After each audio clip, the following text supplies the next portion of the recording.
Hey guys, how you doing? Jeff here, and today, man, I there's just so much going on right now that I could talk about between Joe Biden saying black and brown people can't do this, can't that, they need and just drunk 3PO getting attacked. I mean, there's just so much going on. But you know what?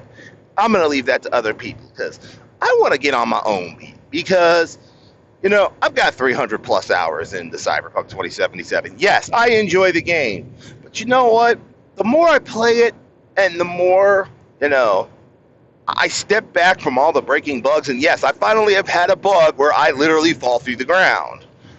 But that being said, you step back from what some of the stuff that the story's trying to tell us, especially when, hey, watch out for corporations and the power grabs that they do. Yes, coming from a corporation that did nothing but power grabs. Yes, I know, hypocritical and hysterical.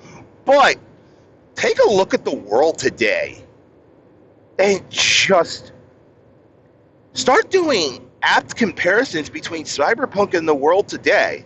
Because, holy shit, I mean, between the greatest transfer of wealth from the lower class to the upper class to the Gang of Four basically being replaced by the military industrial complex and us going back in the Middle East instead of, Central and South America in, well, Cyberpunk's timeline.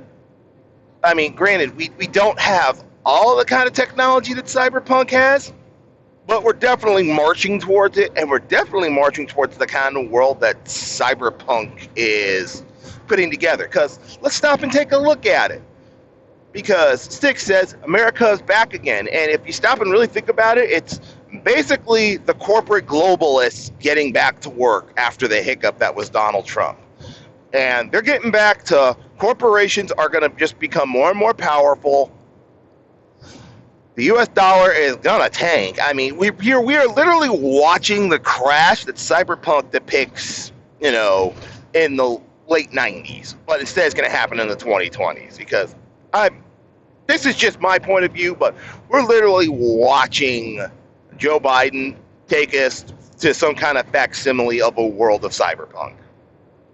And when you start seeing, people like Bill Gates, he owns more farmland than anybody else in the fucking world, and then wants us to all start moving towards synthetic beef. And it's like, oh my fucking god. Granted, I know people don't like the character of Johnny Silverhand, and they thought, his portrayal, Keanu Reeves' portrayal of him was like completely tone deaf. But go back to when he starts ranting about corporations. First they took our land, then they took our water, then they're going to come for our souls. And it's like, well, holy shit, they are coming for our land. Oh, shit. I mean, again, will it happen? Hey, who knows? It's a coin toss. But I'm starting to see a lot of similarities in our world today to the world painted by Cyberpunk. I mean, holy shit, guys. You have to be blind not to see it. Now, will we end up in a world where everybody's, chromed up and, we're in Blade Runner says Cyberpunk? I don't know. But I think we're heading towards that way, especially if we get the quote-unquote Great Reset, which is just code for, a kleptocracy, an autocracy of money. Yeah, man. I mean, they're already pushing us to live in pods, soul-destroying, VR is becoming bigger. I mean, brain dances? Yeah, that could seriously be a thing. Cops just pretty much being on the payroll, government being, just completely feckless and unable to do anything, and corporations basically assuming the powers of governments and countries.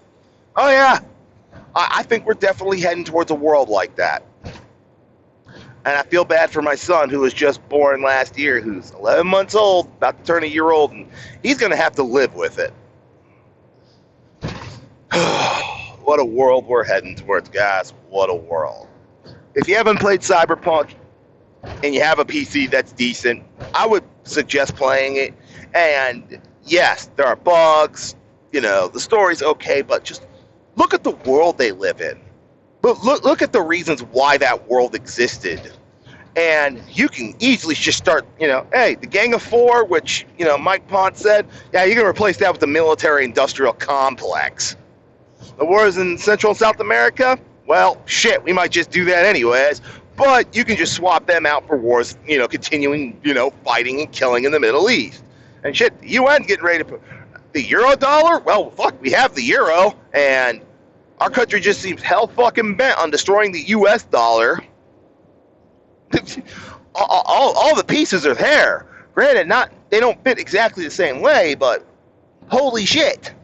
Mike Potts, you were a fucking genius, and your foresight maybe didn't come out exactly the way you said, but god damn is it close. Anyways, I'm Jeff. That was just some food for thought and things to think about. Tell me what you think below, and I'll catch you next time.